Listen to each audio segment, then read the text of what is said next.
Hi guys, in today's video we'll be continuing our work on the WinForms project we've been working on for the last few videos. We'll be taking a look at the timer object. The timer object essentially allows you to run a function in the background of your application. You'll be able to set the interval that the timer runs on to, for example, run every 1 second, and you'll be able to enable or disable the timer using some of the controls in your UI programs. So let's jump into Visual Studio and take a look.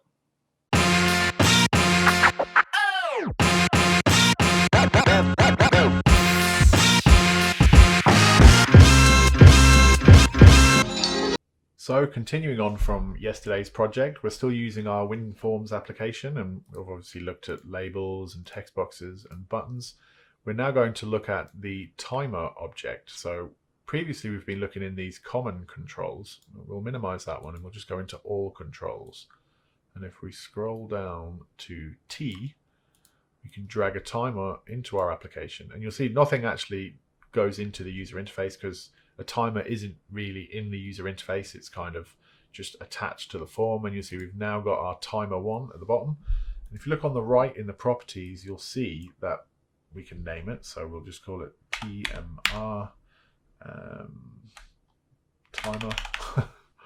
Really have a good name for this one. You see, by default, it's not actually enabled, so we'll want to change that. We want the timer to start as soon as our program does.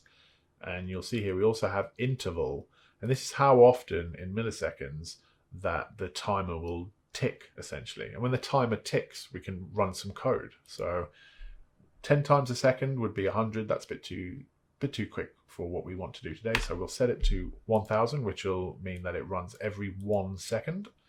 So in order to type in the code that we want to associate with this timer, we can actually just double click, and you'll see here TMR timer tick. And every time the timer ticks, this piece of code will run. And one thing that we can do is we'll just update our label. So let's just copy and paste this LBL welcome message.text equals hello world. And maybe we'll actually just put the current time in there. So we'll see date time dot now dot toString. And that will just update every time the timer ticks. It will update that welcome message text with the current date and time. So if we run the program, you'll see here that it's counting up in the seconds, because every 1 second our timer function is running, and every time it runs, it updates this part of the user interface. Now if we just jump in here and put a breakpoint in, it'll be more obvious what's going on. So right, 1 second passed, and then we'll click again, 1 second passed, and now we've actually queued up quite a few of them. You'll see that that timer tick method just continuously gets called.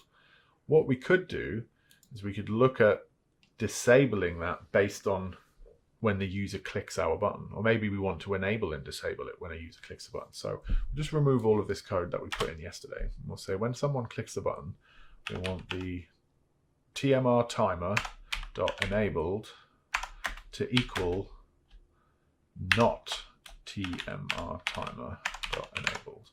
Now we've not looked at this before, but when you're working with booleans, you can assign, you could put an exclamation mark in front of a boolean, and then that just returns the opposite value of that boolean. So if enabled is true, setting it to exclamation mark enabled will equal false. So this is a way of toggling essentially the enabled variable.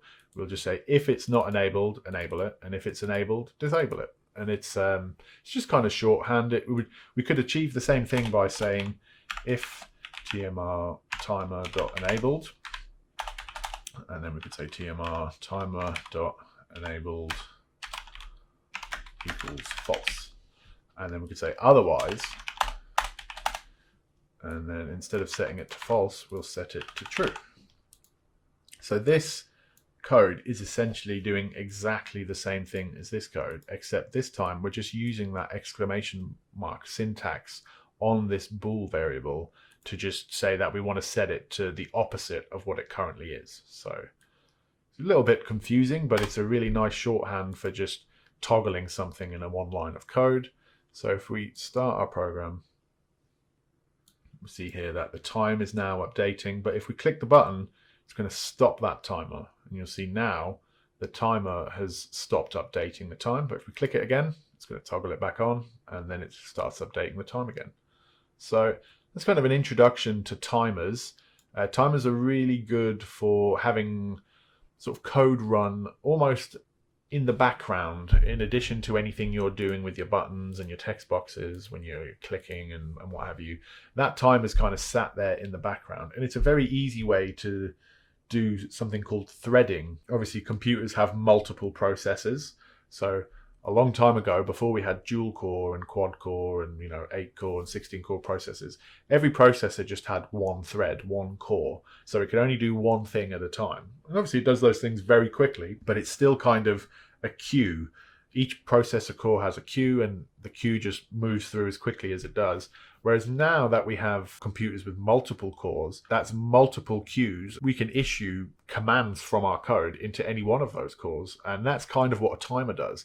Every time that timer ticks, it could be farming that particular task out to a different part of your processor. So timers are just a really easy way to get that sort of background threading type result without having to dig too deeply into the threading objects that are available in the .NET framework.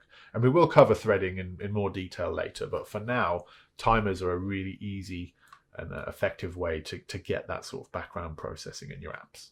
So I would suggest going away and trying to find some uses for timers and see if you can come up with anything interesting. You can have, you've kind of got a few skills now. You can look at updating the styling of things. You can look at pulling stuff out of boxes and what have you, and just see if you can come up with anything that is kind of useful. Hi, I hope you found that video useful. If you have any comments or feedback, then please leave me a comment below.